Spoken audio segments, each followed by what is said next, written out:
Sesuai dengan Undang-Undang Nomor 39 Tahun 2008, Inspektorat adalah unsur pengawas dalam pelaksanaan tugas kementerian.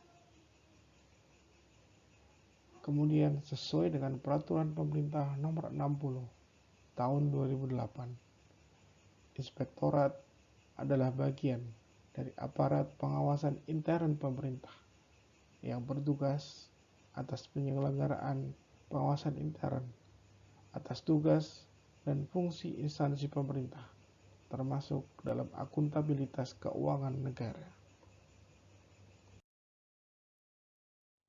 Dasar hukum dari Inspektorat Sekretariat Kabinet ialah Peraturan Presiden Nomor 55 Tahun 2020 mengenai Sekretariat Kabinet bagian ke-11, serta telah diturunkan dalam Peraturan Sekretaris Kabinet Nomor 1 Tahun 2020 bagian ke-34.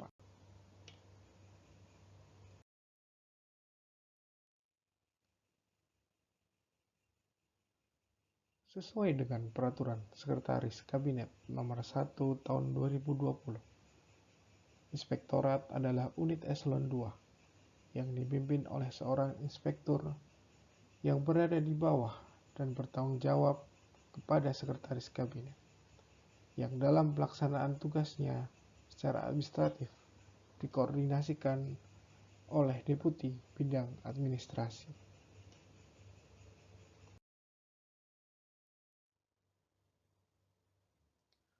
Berikut adalah pesan dan kesan para auditor media pada Inspektorat Sekretaris Kabinet adik-adik CPNS menjalankan di tugas-tugas Inspektorat. pengawasan atas Kami kegiatan terbagi dalam dua Sekretariat dalam Kabinet. melaksanakan tugas, terdiri dari satu tim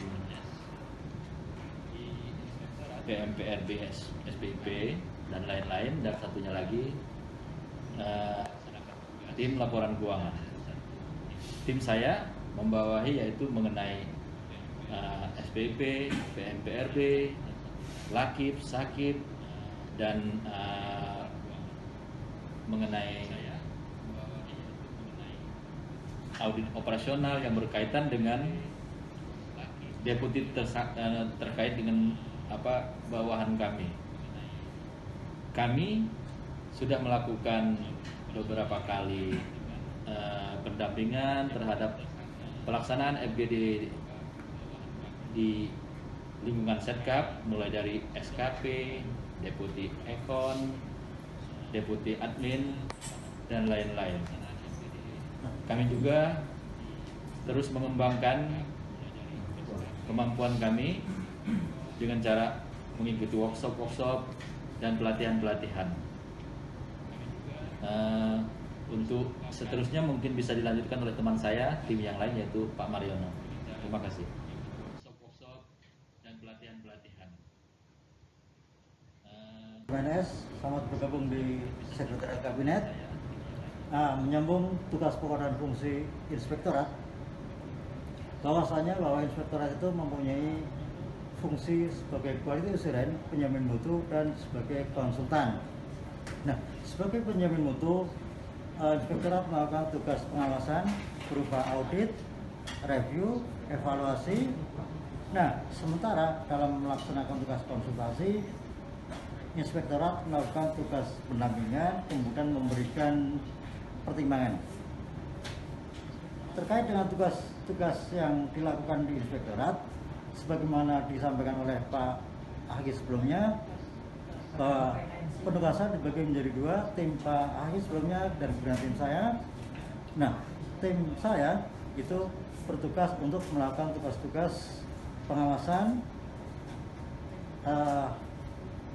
seperti audit operasional, review laporan keuangan, review RKA, audit tujuan tertentu, dan melakukan tindak lanjut atas pertemuan pengawasan BPK.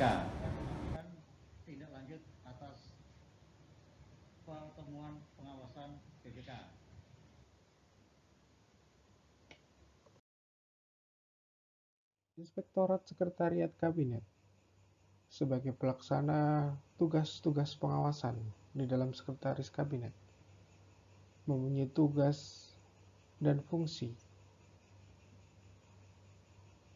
Dua di antaranya adalah pengawasan internal terhadap kinerja dan keuangan, serta pengawasan untuk tujuan tertentu. Sebagai unit yang menyelenggarakan unsur pengawasan dalam pelaksanaan tugas keseharian dari Sekretaris Kabinet, Inspektorat mempunyai tugas dalam pengawasan keuangan, antara lain review rencana kerja anggaran, review laporan keuangan, review pengelolaan anggaran, review rencana kebutuhan barang milik negara, review pengelolaan barang milik negara, serta audit pertanggungjawaban keuangan.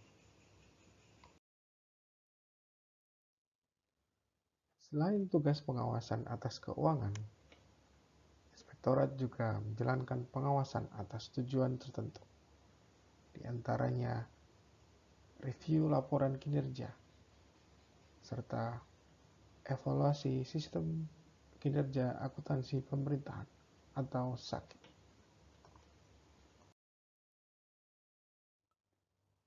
Selain tugas atas pengawasan atas akuntabilitas keuangan, serta tugas pengawasan lain, Inspektorat juga menyelenggarakan kegiatan pengawasan internal, yaitu perumusan kebijakan pengawasan internal. Inspektorat dalam hal ini telah melakukan asistensi dan konsultasi dengan unit kerja lainnya dalam rangka menyusun kebijakan-kebijakan yang mendukung perbaikan pada Sekretariat Kabinet. Selain itu, Inspektorat juga menjalankan fungsi yang diberikan oleh Sekretaris Kabinet melalui Deputi Bidang Administrasi.